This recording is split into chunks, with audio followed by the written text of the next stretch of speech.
Thieves will steal our cars, our valuables, just about anything they can get their hands on. To cut down on crime and antisocial behaviour, the police and other agencies are using new tactics and technology, so the bad guys get caught in the act. The CCTV is gold dust. Great evidence for the police. Got to have him stopped. Local councils, shops and businesses are laying some traps of their own. The eureka moment when you get that evidence. And the general public too can help unsuspecting crooks get their comeuppance. People won't stand by. I couldn't sit back and do nothing. Yes, we've got her. So, anyone who's up to no good had better think twice. They might just get caught red-handed. Today, a gang of burglars raid over 50 businesses and brazenly taunt their victims with a comic dance. You know, to me, that's just an absolute insult. And look, here we are, catch me if you can. But the police discover where the raiders have stashed a stolen safe and set a trap.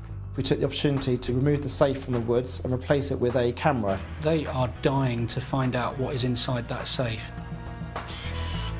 Also today, when a thief steals from a laundrette, it's the split second. His face was embedded in my mind. the owners determined to take him to the cleaners. My first instinct was, run, go get this guy. And the man in this tipper truck was paid to get rid of an entire tree properly. But he's decided to replant it, illegally, in the middle of the city.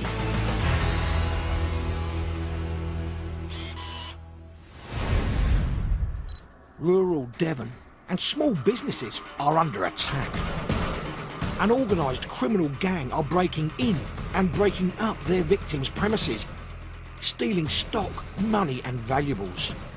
They were committing offences all over the county, causing devastating impact on the owners of the businesses. My whole world was just turned upside down. It was just heartbreaking. The burglars leave little evidence behind. They think they're untouchable. So we were even more determined to catch them, but it was a bit of a game of cat and mouse, really. 4 police investigators team up to set a trap. Enough was enough. We needed to bring these offenders to justice.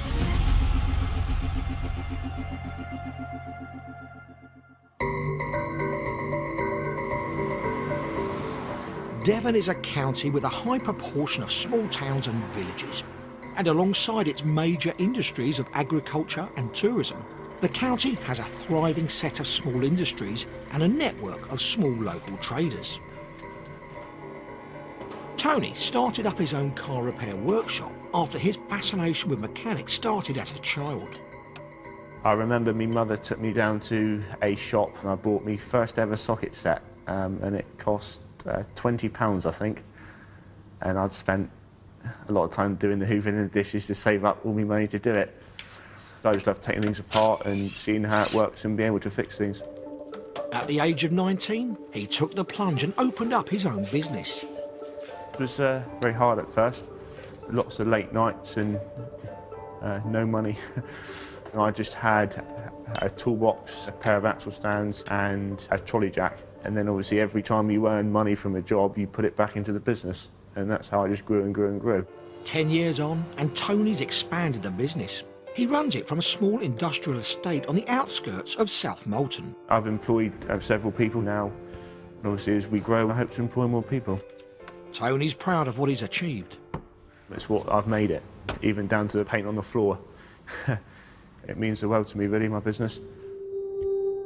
But then, one Monday night in August, Tony becomes the victim of crime. A gang of burglars spent hours raiding 4 separate businesses on the industrial estate. They force open a fire door at Tony's workshop and steal his safes and other valuables. Tony arrives in the morning to a scene of devastation. All the computers and all the laptops, all the equipment was all smashed over the floor.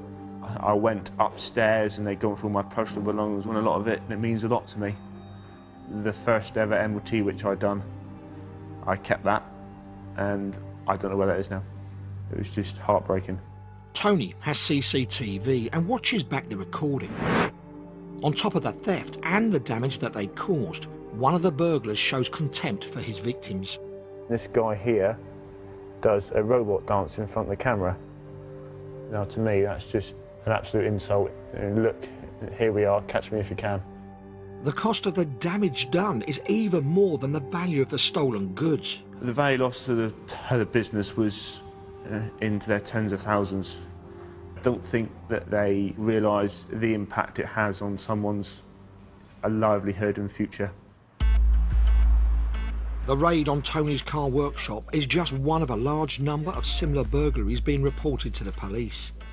Detective Inspector James Tarr at Honiton Police Station investigates. There was a massive spike in burglaries at commercial premises, and so I remember thinking, goodness, we have a real spree here, a real problem, and we weren't sure who was doing it, and that often individual officers would be investigating on their own in isolation. So it's my responsibility really to kind of identify that problem and pull together a team to gather the evidence to try and catch the person who was doing it. James puts a team of 4 officers together. They scrutinise every piece of evidence and realise they're dealing with an organised gang that targets out-of-town businesses. They leave behind few clues, and they're not worried about being caught on CCTV cameras. PC Simon Aldred examines the footage. They are very forensically aware. So they will use balaclavas and brand new items of clothing, and almost always wear gloves. The gang also avoid setting off alarms by breaking down doors that don't have sensors, or even breaking through walls. The gang are increasingly confident. Due to the rural location of the premises, they had all night to commit the offence, so they were taking sledgehammers to breach blocks and cause an immense amount of damage to get that safe out of that building, to empty it in the rural location to try and find what was in that safe. Then James's team get a breakthrough. The burglars used Tony's own tools to smash up his equipment, and one of them has left a clue behind. When they sledgehammered the safe out the ground, they left some DNA on the handle of the hammer. Skin cells found on the hammer are checked against the police DNA database. There's a match. They belong to 22-year-old Nicky Christian. Police intelligence shows he associates with 2 brothers a couple of decades older, Reginald and Percy Soper.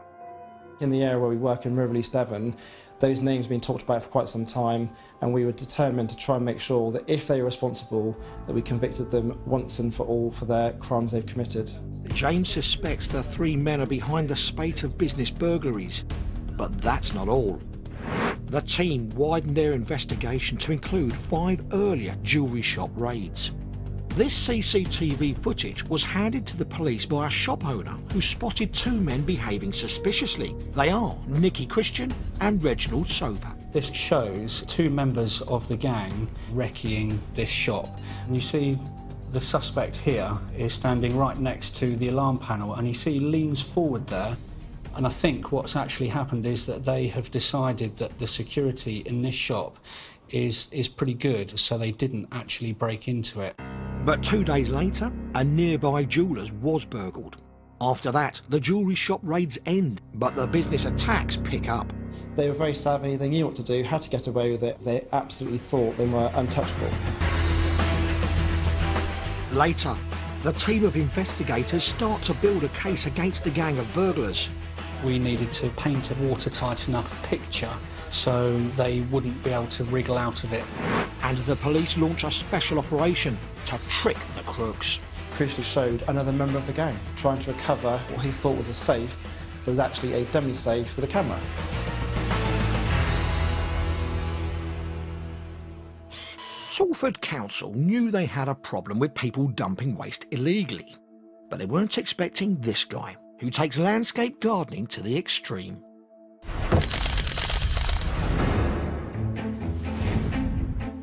A secret camera records this driver adding to Salford's rubbish tipping problem by the truckload. After dumping what pretty much looks like an entire tree, the driver gets out to inspect his handiwork. Yep, you wouldn't want to leave any in the van, would you? He then drives off. But a nice clear shot of his tipper truck's number plate tips off the council, and they're able to root him out. Apparently, he's been paid £20 to clear somebody's garden and has for some reason driven 30 miles to dump it here, illegally. Taken to court, he's ordered to stump up nearly £600 in fines and costs. So all in all, that's a pretty rubbish result for him. Hopefully, he's tweaked not to do this sort of thing again. Coming up, a slippery customer in a pub does something most of us would find unthinkable. So the regulars brew up a campaign to call time on this crook.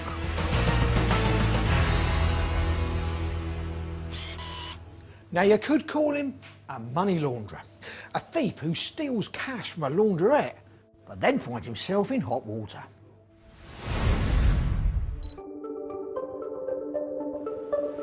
Enniskillen in Northern Ireland. And it's such a busy day at Veronica's laundrette and dry cleaners, the shop's till is left unattended for a moment, and outside, a thief has noticed. He just decided to come in and chance his arm, but he found out that he was dealing with the wrong person. Veronica gives chase. She definitely wanted to get justice. Panicked, the thief takes off into the town. Veronica's outrun, but not outsmarted. She's going to make sure that this thief gets his comeuppance.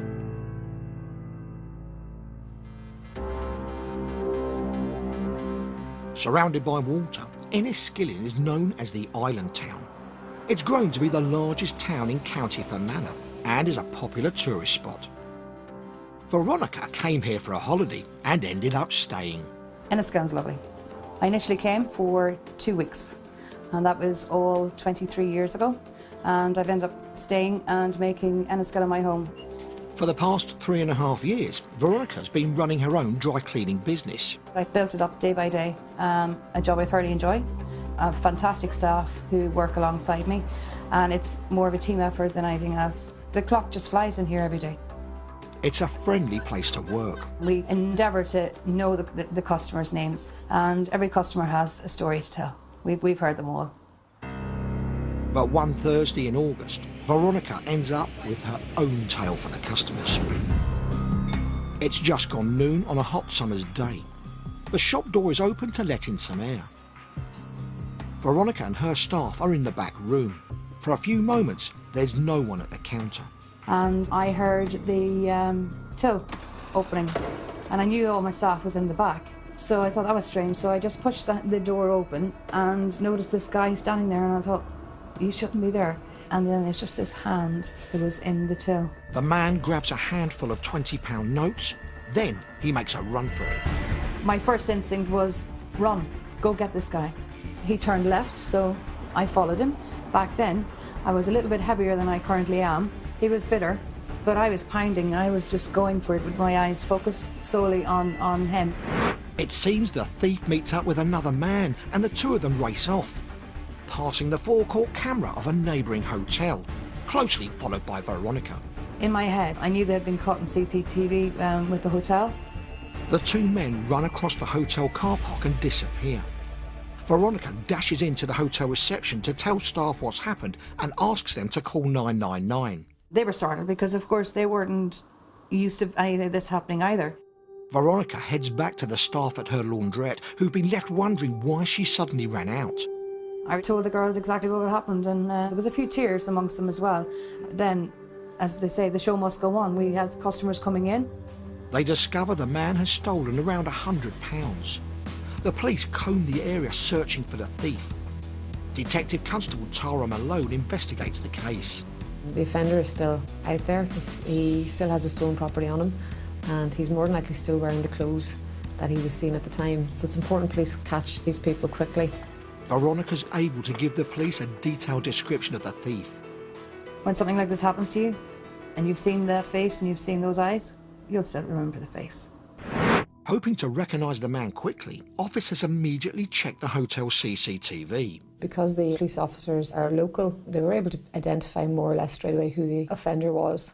He's a local 21-year-old who's been in trouble before. Officers scour the streets hunting for the man in the blue shirt. And they decided to search the town, and as they were driving down, they saw a known associate of this offender go into the social security offices. The police go inside the building and are surprised to see the suspect himself coming out of the gents' toilet, though he's wearing different clothes. On CCTV, when the police viewed it, you can see he is wearing a blue top and he's also carrying what looks like a jacket. When police apprehended the suspect, he was wearing a jacket. Police went into the toilets and found a blue top in the bin. The thief's attempt to hide his distinctive clothing has failed, but there's no sign of the cash he's stolen. And back at the station, he denies everything. Tara knows Veronica's a good eyewitness, so she decides to set up an identification parade. And I was able to identify him straight away, without a shadow of a doubt. It's the split second. His face was embedded in my mind. But the man continues to claim he is innocent, so the case goes to court. It's Veronica's word against his, but they also have the key evidence of the CCTV. Veronica ultimately she gave evidence in open court, it can be very distressing. But she was very robust and she definitely wanted to get justice. At the end of the day, nobody has the right to come in to take my money that I've worked hard to earn. The man is found guilty. He is sentenced to 4 months in prison for the theft. Tara is pleased by the outcome. It's a good result for the police, but it was more for the satisfaction of Veronica, particularly after how she'd conducted herself through the whole investigation. Veronica's customers are impressed by her fight against crime. The customers have been coming in to congratulate me and telling me, you know, what a great job I did. And the support has been fantastic. My business is still growing from day to day in here. And if somebody else wants to come through the doors and do the same thing to me, I'll be waiting for them.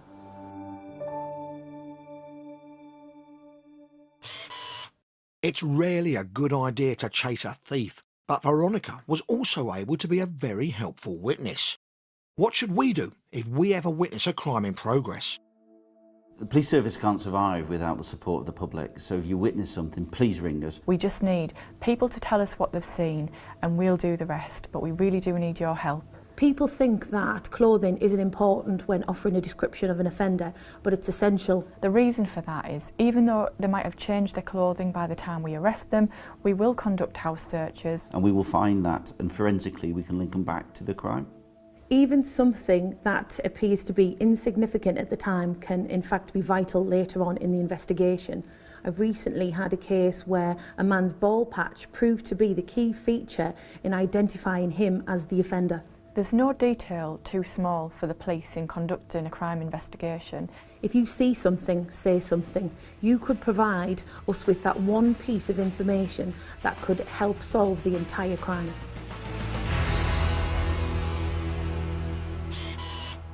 Just how low could a thief go? Well, stealing money that's being saved for disabled children is about as low as it gets. Norwich. This children's charity relies on donations from the public. Any money that people donate via a charity box is essential. But this thief doesn't care about that when he callously takes one of the charity tins from a local pub. But the pub's angry regulars take a very uncharitable view of what he's done. Pub Power mobilises an army of helpers in a campaign to catch him. It was upwards of 20, maybe 30,000 people had been reached by the video. The hunt is on to name and shame the man who'd stoop to steal from charity.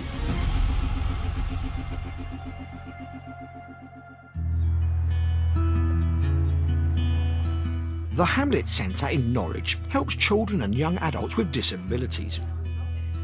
The charity was set up in 1972 by an inspirational disabled couple, Jack and Margaret Weimer, who believed by improving the support offered to people with disabilities, they could become more independent and have a better quality of life.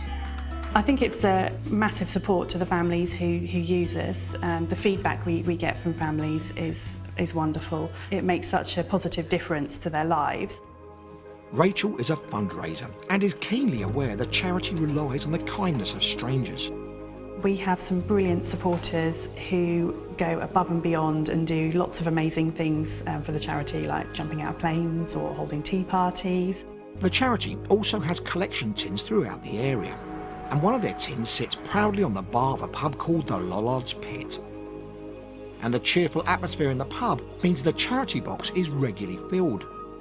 Liam is assistant manager. All the charities that the pub has chosen to support are all local charities. The Hamlet Trust helps children, so any little bit of change the customers give towards the charity box.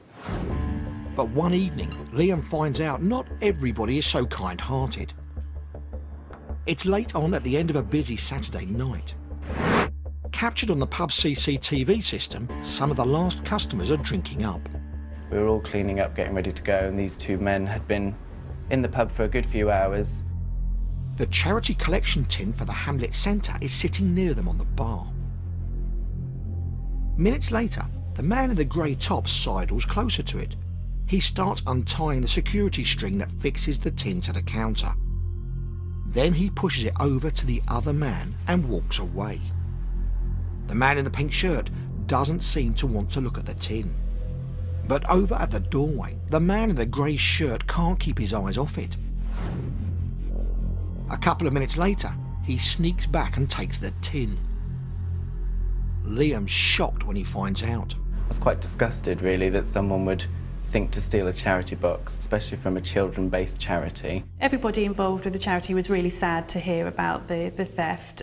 On average, a full collection box might get us about £50. The pub reports the crime to the police.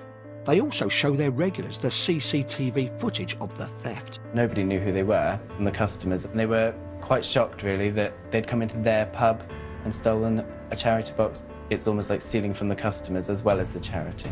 The pub decides to launch a campaign and posts the video of the crime on social media to try to identify the man. They're surprised at the size of the response. Lots of people trying to help out, also sharing the post to make sure as many people could see it as possible. Word quickly spreads across Norwich. It was 20, maybe 30,000 people had been reached by the video. The response from the public was great. It featured in the local paper, it was on the front page, which was unbelievable. They begin to get suggestions as to the identity of the thief. One name kept coming up, which we forwarded to the police. And in less than 2 weeks, the thief is tracked down. A 28-year-old man is convicted for the theft. He's sentenced to 8 weeks in prison, suspended for a year, and has to pay costs. The size of the public response to the crime gives the pub an idea.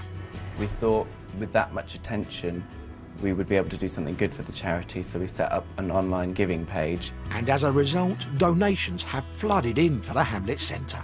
And the nice comments that the charity received as a result was fantastic. So we were really, really delighted with the way that the Lollards Pit turned a negative into a positive.